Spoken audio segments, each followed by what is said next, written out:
to a pediatrician's office in California, the 9 most important minutes of the day are the first 3 in the morning when you wake up your child, the first 3 when they get home, and the last 3 before they go to bed at night.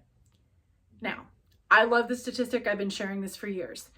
As the boss of balance, because my role is to get you to find more balance in your own life as a parent, a partner, and a person. Because if you don't happen to have kids, I feel like this is the kind of thing where it's still important information. It's still something that would really help you. So for instance, if it's something where you're working on a relationship, obviously you hope to have more moments than those 9, but thinking about those 9 minutes, so important, right? So the hope is that you find lots of ways to be present with your kids and lots of ways to connect with them and interact with them. And those 9 minutes are the ones to strive for. So on a hard day, when you have very little spoons, and when I talk about spoons, what I mean is Dr. Christine Miserandino talked a lot about when you have chronic pain, there's a level of spoons that you wake up with in the morning. And I have used this phrasing, giving her credit, of course, because she came up with the original idea, to talk about not having the spoons for something, not having the spoons to read my kid a story, or not having the spoons to do my homework. I'm a student right now. And it's been really handy for language to talk about being done and being depleted, right?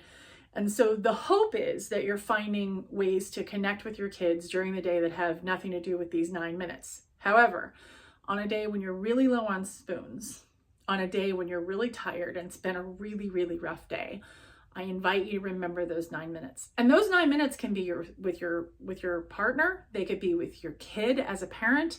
But the thing that I think is so important about this is that if you focus on those 9 minutes, that will help you to have better connection. So the first 3 minutes in the morning, make sure you're doing your best to get up and have a nice interaction, right? And then the 3 minutes when you first get home, it can be really easy to jump into the whole, well, how was school and blah, blah, blah, or let's get a snack, let's do all the things. It's like, take a minute and connect. And then those last 3 minutes before bed, when you're really ready to be done with the parenting part of the evening, just take an extra beat and be present and figure out what it is that you need to do to be there for your kid. And it makes me think of the Gottmans. They talk a lot, Doctors Julie and John Gottman talk about the fact that for every negative interaction you have, you need 5 positive interactions to overcome that. And so it's really important to notate that and kind of go, okay, I had a negative interaction with my spouse. I need to make sure that my partner, I need to make sure that I have several other interactions today that are positive. And maybe you can't get them all in one day, but being mindful of the fact that, hey, you had a negative interaction, now it's really important to bring that back. And something that I do with my kid in the mornings is I get her up with a lot of excitement. And there are days when I don't 100% feel it, but I do start the day that way with her because I want her to have a good day. And sometimes it works great, and sometimes it doesn't work at all. And so that's what I mean when I say the boss of balance. There are days when it's an aspiration, there are days when it's a description, and sometimes those are hours apart in description.